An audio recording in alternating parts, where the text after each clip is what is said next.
ألا بذكر الله تطمئن القلوب. آج کے اس دور میں مختلف قوانین ہمارے ملک میں بنائے جا رہے ہیں اور ان قوانین سے ہمارے بہت سے نوجوان بالکل ناواقف ہیں. ہم یہ سمجھتے ہیں کہ جو قانون بنائے جا رہے ہیں وہ تو بڑے لوگوں کے لیے ہے، جن کے پاس جائیداد ہے، جن کے پاس فیکٹری ہے، جن کے پاس کاروبار ہے، جن کے پاس شوروم ہے، جو کسان ہیں، زراعت پیشہ ہے، ان کے لیے بن رہے ہیں. نوکری پیشہ لوگ مزدوری کرنے والوں کے لیے کیا ضروری ہے؟ نہیں، ایسا نہیں ہے. جو قانون بن رہے ہیں وہ ملک کے ہر انسان کے اور ہر آدمی کے، ہر باشندے کے لیے ہے اور ان کا جاننا ہمارے ملک میں ضروری ہے. جس طرح سے راشن کارڈ ہر آدمی کا ہونا ضروری ہے، ایڈنٹی کارڈ ہر آدمی کا ہونا ضروری ہے، آدھار کارڈ ہر آدمی کا ہونا ضروری ہے، ووٹر لسٹ میں نام ہے یا نہیں اس کا پتہ لگانا ہمارا اپنا فریضہ ہے. یہ آفیسران کا کام نہیں ہے، یہ ہمارا اپنا کام ہے. دیکھیے آج جو NRC کا جو لفظ دیا گیا ہے اور اس کے تحت جو آج مردم شماری ہو رہی ہے یا ہونے والی ہے، اور ہمارے ملک میں جو ایک نئے سرے سے اب ایک نئی لسٹ اور نئی فہرست بن رہی ہے کہ کتنے ہمارے ملک میں ووٹر اور ووٹ ڈالنے والے لوگ ہیں ان کو ویریفیکیشن کرنا ہے، یعنی ان کو جدید طور پر نئے طور پر اپنا نام لکھوانا ہے. یہ تقریباً 1-1.5 مہینے سے چل رہا ہے اور ہمارے اکثر گھروں میں اس کے تعلق سے بالکل ناواقفیت ہے. ہمارے بہت سارے بھائی یہ سمجھ رہے ہیں کہ ہمارا نام تو پہلے سے ووٹر لسٹ ہوئے ہیں تو ہمیں کیا ضرورت ہے جانے. نہیں، اگر آپ نے اپنا نام دوبارہ اس میں آپ نے نہیں چلوایا، نہیں لکھوایا جا کر، تو آپ کا نام آنے والے الیکشن میں نہیں آئے گا. پھر آپ چکر لگائیں گے، آپ الیکشن کمیشن کے دفتر کے چکر لگائیں گے، آپ MLA MP کے چکر لگائیں گے، آپ دنیا بھر سے کہتے ہیں صاحب میرا نام تو آیا نہیں. کیسے آئے گا؟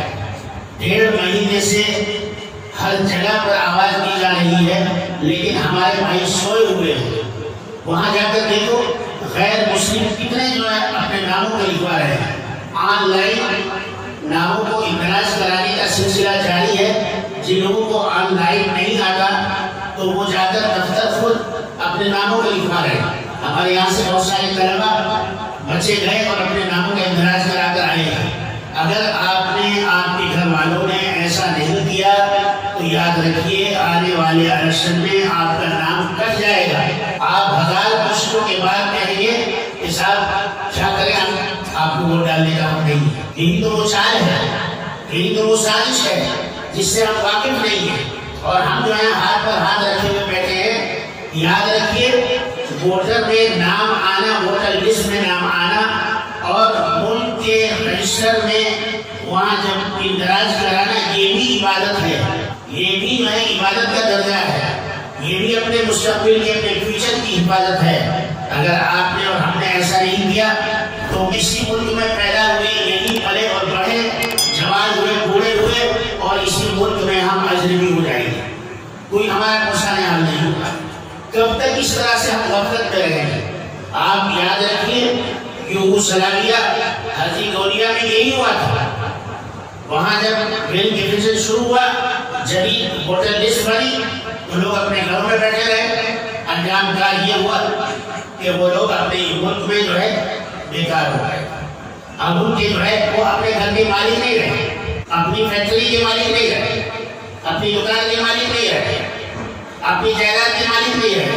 کہا کہ آپ کا یہاں لسٹ میں نام نہیں، آپ کے پاس جو ہے آدھار کارڈ نہیں، آپ کے پاس جو ہے ایڈنٹی کارڈ نہیں، راشن کارڈ میں آپ کا نام نہیں، اور میونسپلٹی اور کارپوریشن کے دفتر میں آپ کا نام نہیں، ووٹر لسٹ میں آپ کا نام نہیں، جی الیکشن کمیشن کے آفس میں آپ کا نام نہیں. لہذا آپ اس ملک کے شہری نہیں ہیں. اب یہ دکان جو آپ کریں یہ آپ کی نہیں ہے، یہ جو گھر ہے یہ آپ کا نہیں ہے، یہ جو کاروبار ہے یہ آپ کا نہیں ہے. کیا کریں گے آپ؟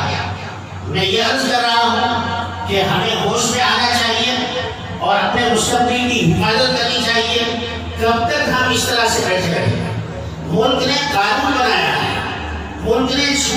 ایک ٹائم دیا ہے اور حکومت نے بتایا ہے کہ آپ کو اس طرح کرنا ہے، پھر ہم کام کرنے کے لیے تیار نہیں۔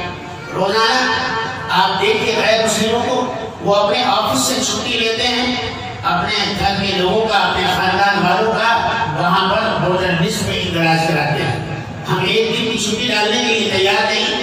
جس شادیوں میں ہمارے کئی دن خرچ ہو جاتے ہیں، باہر تفریح کے لیے جاتے ہیں تو کئی دن ہم تفریح کر کے آ جاتے ہیں، لیکن قانون کی حفاظت اور اپنے مستقبل کی حفاظت کرنے کے لیے ہم تیار ہیں۔ بعد میں ہم روتے پھریں گے، کہتے پھریں گے، پریشان ہوتے پھریں گے، صاحب ہمارے ساتھ بڑی ناانصافی ہوگی۔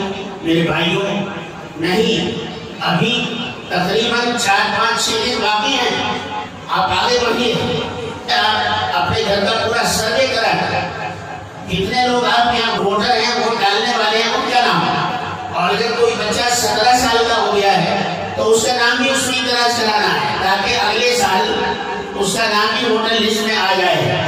اگر آپ ایسا نہیں کریں گے تو آپ کے لیے بھاگ دوڑ اور پھر رجسٹر میں نام اندراج کرانا بہت مشکل ہو جائے گا۔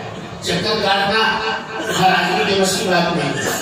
ہمیں چاہیے کہ ہم پہلی فرصت میں جہاں ہمارا آفس ہے وہاں پر جا کر اپنے ناموں کا اندراج کرائیں، اپنی پوری فیملی کے نام لکھوائیں۔ اگر کسی کے نام میں اسپیلنگ کی غلطی ہے، لفظی غلطی ہے، تو اس لفظی غلطی کو بھی درست کرائیں۔ میرے نام کے ساتھ محمد ادریس حمال رحیمی کے بجائے رحیم لکھا ہوا ہے، میں نے اس کو درست کرایا کہ بھائی میرا نام رحیم نہیں رحیمی ہے۔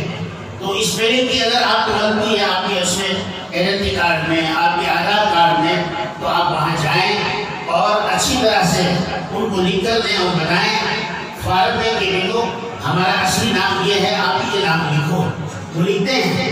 ایسا کچھ نہیں ہے کہ وہ آپ کو پریشان کریں گے، لیکن پریشانی کی بات صرف یہی ہے کہ ہم 2 قدم 4 قدم اٹھانے کے لیے تیار نہیں اور اپنا مستقبل سنوارنے اور بنانے کے لیے تیار نہیں۔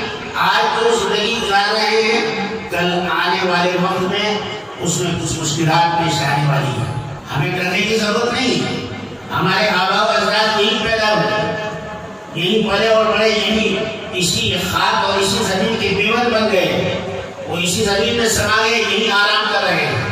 ہم بھی یہی پیدا ہوئے اور یہی مریں گے، اور انشاءاللہ تعالیٰ ہمیں اس ملک سے کوئی نکال نہیں سکتا، لیکن ہمیں ڈرنے کے بجائے قانون کا سامنا کرنا ہے، قانون کو اپنے ہاتھ میں لیے بغیر قانون کی رکشا کرنا ہے، اور قانون جو کہہ رہا ہے اس پر ہمیں عمل